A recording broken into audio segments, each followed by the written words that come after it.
through it all, but economy stuff, and transgender stuff, gun stuff, and I mean it's endless. But anyway, I wanted to get into it, something about mass shootings in a second, but I thought this was interesting. If you leave the gate open, the cows will wander off. So, if you intentionally leave the gate open, you want the cows to wander off. You can't blame the stupidity or laziness. It's not that, it's intentional. If you cut police budgets, you get more crime on the streets. So if you intentionally cut police budgets, you wanted more crime on the streets. If you cut back the supply of oil, gas prices will go up. If you intentionally cut the supply of oil, you wanted gas prices to go up. If you print trillions of dollars without increasing the supply of goods, inflation will hit hard. So if you intentionally print trillions of dollars without goods, you wanted inflation to hit hard. If you leave the southern border wide open, you get more drug trafficking and more human trafficking. So if you intentionally leave the border wide open, you wanted more drug and human trafficking. If you shut down 40% of the supply of baby formula in February, you get a huge shortage.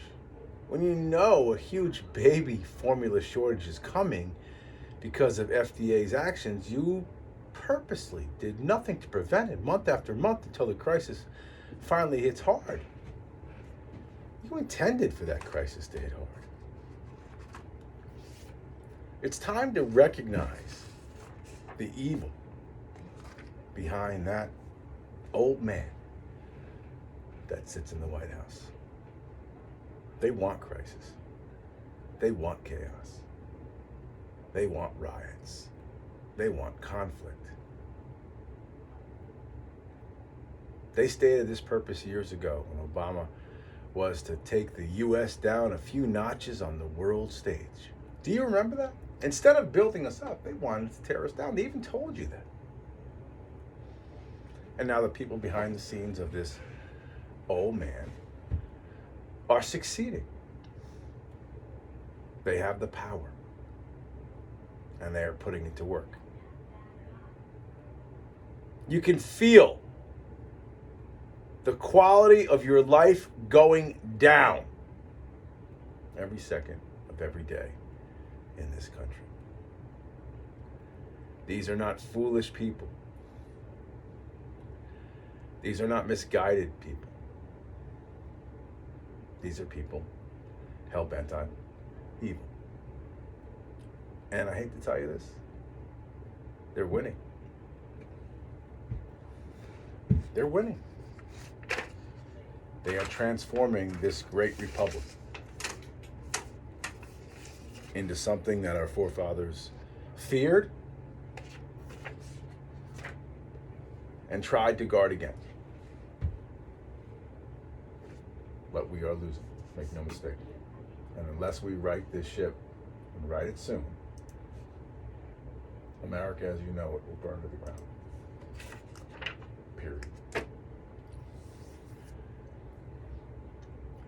All right, switching to guns, another couple of shootings over the weekend. That's not new. So while I thought this was interesting, I saw this article. While a lot of folks want to talk about the gun itself and how the availability of firearms is the cause of mass shootings, a number of experts have pointed out that there's some uncomfortable truth surrounding that. The elephant in the room. And we've touched on this, but I don't have the expertise to dive into it. Maybe I'll have to get somebody on to really get into this. But it looks like, if you look at the numbers, one of the key elements that we're forgetting, we've talked about this a lot, but we haven't talked about it enough, I don't think.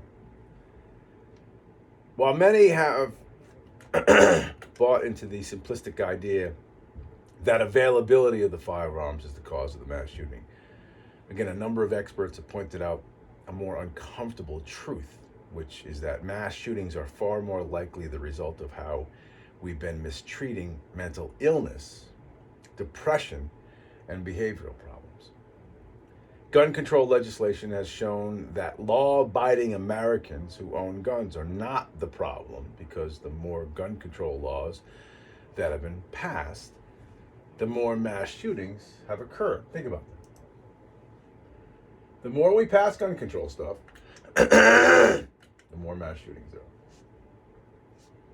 The stricter gun controls are in specific cities, the more violence there is.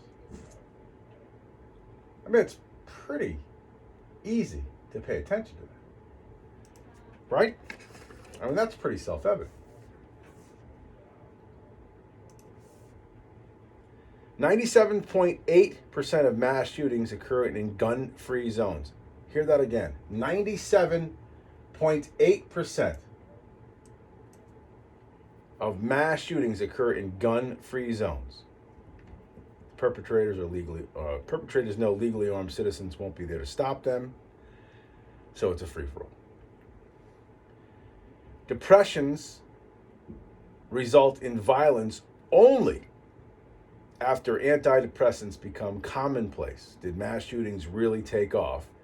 And many mass shooters have been shown to be on antidepressants. Antidepressants, especially selective serotonin inhibitors, SSRIs, are well known for their ability to cause suicidal and homicidal reactions and violence, according to the Federal Bureau of Investigation.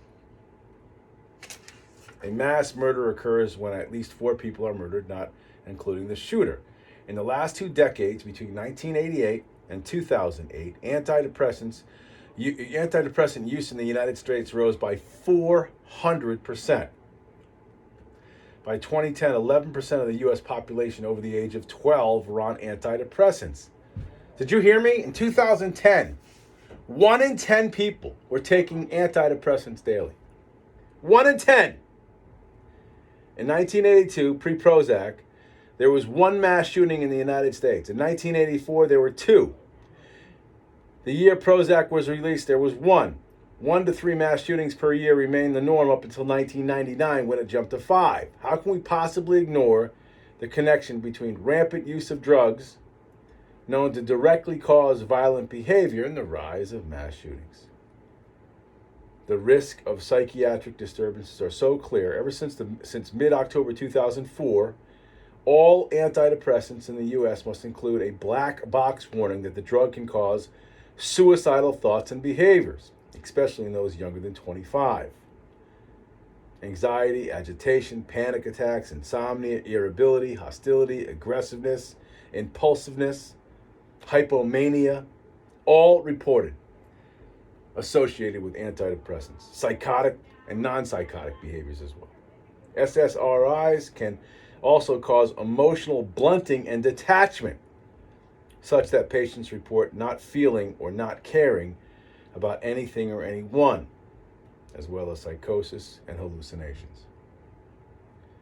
In a review of the 484 drugs in the FDA's database, 31 found to account for 78.8% of all cases of violence against others. Let me read that again.